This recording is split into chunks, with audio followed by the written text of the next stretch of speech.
Then he gives us a little bit of history, right? A little bit of history. He talks about, and this is interesting, right? Because this is a story, again, the leftist economists and politicians have a story that they've now composed about kind of the economic history of the United States, the golden age, the greatest period of the American economy, were the 1950s and 1960s. They were amazing. They were when the middle class supposedly was created. They were when wages of working class Americans were through the roof. They were the period when inequality shrunk. They were this amazing period of time. And then came the 1980s and Ronald Reagan, and since then, it's just been a disaster. And since then, it's just been horrible. And the manifestation of that horror is primarily the expansion of inequality, and that's really a disaster. But they all go back to that period between the 60s and 80s and the 1970s. And here's kind of the interpretation of what happened. And this is Chris Hughes. Starting in the 1970s, a small but dedicated group of economists, lawyers, and policymakers sowed the seeds of our cynicism of government power. Over the next 40 years, they financed a network of think tanks, journals, social clubs, academic centers, and media outlets to teach an emerging generation that private interests should take precedence over public ones, right? The gospel was simple. Quote, supposedly free markets are dynamic and productive while government is bureaucratic and ineffective. By the mid-1980s, they had largely managed to relegate energetic antitrust enforcement to the history books. So the story is that deregulation, tax cuts, and the relegation of antitrust enforcement to the history books is what brought about the decline of the American economy. And since the 1980s, the American economy has been declining. Now, I have criticized this story in the past. It is absurd. It is nutty. It is insane. It is historical. It is economical. It doesn't tell economic history correctly. It also presents Ronald Reagan as this laissez-faire president. And since then, we've had laissez-faire capitalism, and everything's being deregulated. And no antitrust. And of course, it was the 1990s when they went after Microsoft, which is interesting because he cites the Microsoft case afterwards. He knows it happened in the 1990s, but yet since the 1980s, the energetic antitrust enforcement is gone. I mean, even the Trump administration has blocked a number of mergers recently through antitrust regulations, never mind the Obama administration and the Bush administration. And, they haven't done antitrust enough, according to these people's standards. But this idea that we've had laissez-faire capitalism since the mid-1980s, and that has resulted in the decline of the American economy, and that we had a wonderful economy in the 50s, 60s, and 70s, which is bizarre. And, it's exact reverse. We've had an amazing economy from the 80s. Look at the technology and look at the innovation and look at the leadership position we have in the world. And we were clearly in decline starting in the late 60s and into the 1970s as an economy. But I don't have the time to deal with that because we're talking about Facebook today, not about the U.S. economic history. But note that anytime you see, and I've talked in the past about how important it is that people actually know something about economics and history and economic history. Every time you see a criticism of the current state of so-called capitalism, whether it's by Ray Dalio, or whether it's Elizabeth Warren, or whether it's Thomas Piketty, or whether it's Krugman, or any of these people, right? Typically from the left, but also from the right, because the right doesn't have an argument against this. This is the story they tell. They tell exactly the same story. And it's one of these things that if you say it enough times, if you repeat it enough, over and over and over again, then people just accept it. It's now part of the history of the United States. Right? Since the 80s, we're in decline. And if you really want my answer to this, the best answer to this so far written anywhere is in my book with Don Watkins, Equal is Unfair, where we take this apart. So I encourage all of you, it's on Amazon, you can get it in an audiobook, you can get it on a Kindle, you can get it in any format you want. Equal is Unfair. And part of what the book does is it sets the historical record right. We do something similar, not quite as explicit in free market revolution, but because these kind of arguments were less prevalent back then, right? These are the arguments that have come out, I'd say, in the last 8 years have really started to dominate the conversation and to become folklore now. Okay, he goes on, right? He goes on with this mythology.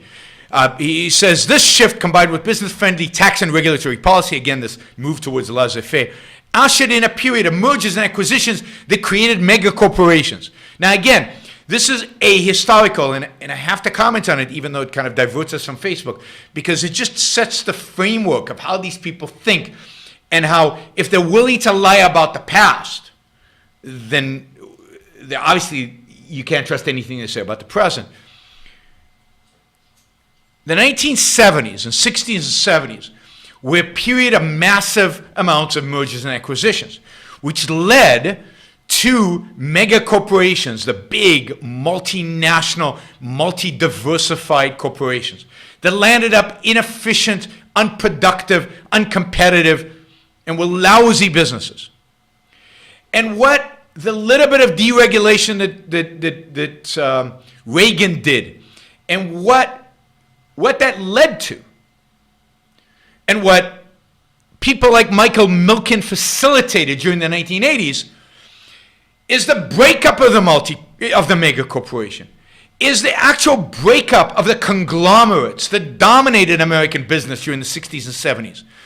And actually, through that breakup, through the mergers and acquisitions, the hostile takeovers, and then the breaking up of these companies, created a far more efficient, productive economy. Through those breakups, through the shutting down of factories in what was called the Rust Belt, because it was rust. It was ancient. It wasn't productive. It wasn't competitive. Through shutting down, freeing up that capital, Silicon Valley was created. That capital didn't just evaporate. It was reinvested in where growth was happening. It was reinvested where profits were evident. It was reinvested to change the world. Without the Milkens, without the hostile takeovers, without the breakup of those mega corporations, Silicon Valley could not exist. So the mergers and acquisitions happened in the 60s and 70s, the period he loves. The 80s were a period of breakups. And then, what is never discussed, are the laws and regulations that were passed primarily by states, not so much at the federal level, by states, that made it more and more and more difficult to break up companies, to do hostile takeovers, to do leverage buyouts. It made it more and more and more costly. SEC regulations that made it more and more costly, but primarily at the state level, to do these kind of activities. And as a consequence, we're starting to see again in America the rebirth of the mega corporation or the diversified conglomerate, although that's not the case with Facebook. But that is a consequence of government intervention.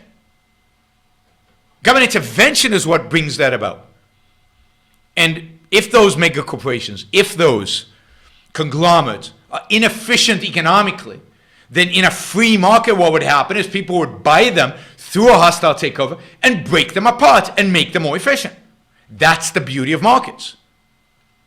But if you make that expensive, if you make that impossible, then it doesn't happen. But that's the state, that's government, that's coercion, that's political power that is infringing on economic power. The economic power of capitalism to constantly work to improve efficiency and productivity. And again, nobody talks about that, even those who pretend to be defending capitalism.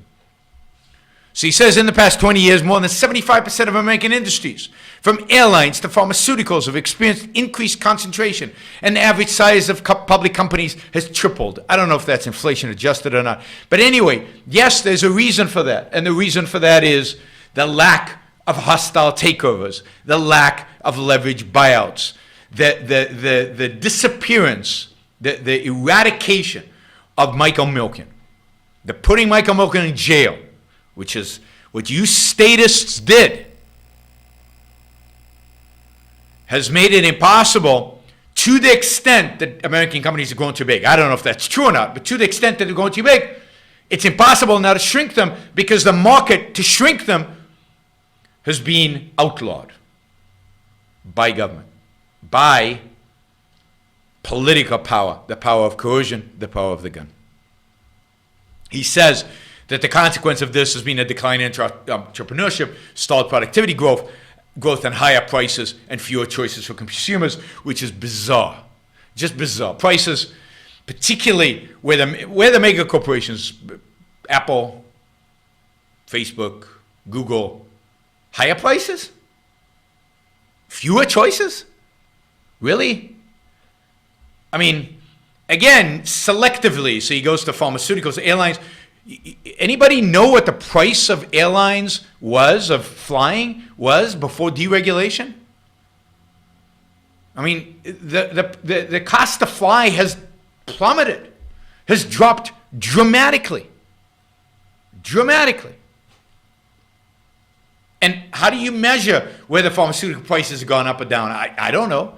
If a drug now saves a life for a disease that couldn't be even dealt with 20, 30 years ago, and now the price of this drug is $100,000, which is just like the price of an operation. So I don't see what the big deal is. It's $100,000. Has the price gone up? Really? Because the price was zero before because you were dying? What does it even mean? And people throw out these things as if they're presenting you with evidence, as if there's a logic here. But it's complete garbage. There's no logic. There's no reason. There's no rational thinking. There's just bromide. Spewing out bromides is supposed to scare you. Prices have gone up because we've got all these we've got mega corporations.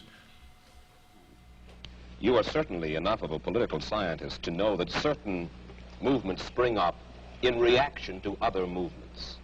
The labor movement, for instance, certain social welfare legislation. This did not spring full-blown from somebody's head, out of a vacuum. This was a reaction to certain abuses that were going on. Isn't that true, Ian? Not always. It actually sprang up from the same source as the abuses.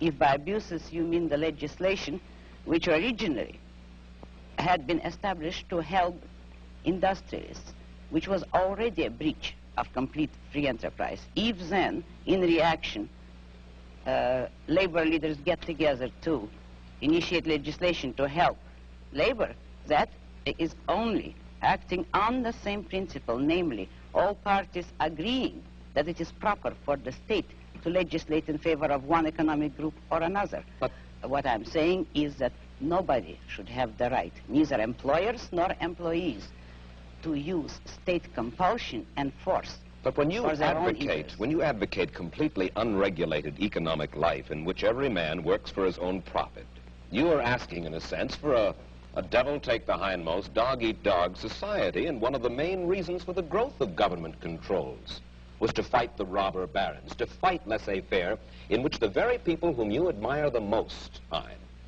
the hard-headed industrialists, the successful men, perverted the use of their power. Is that not true? No, it isn't. Oh.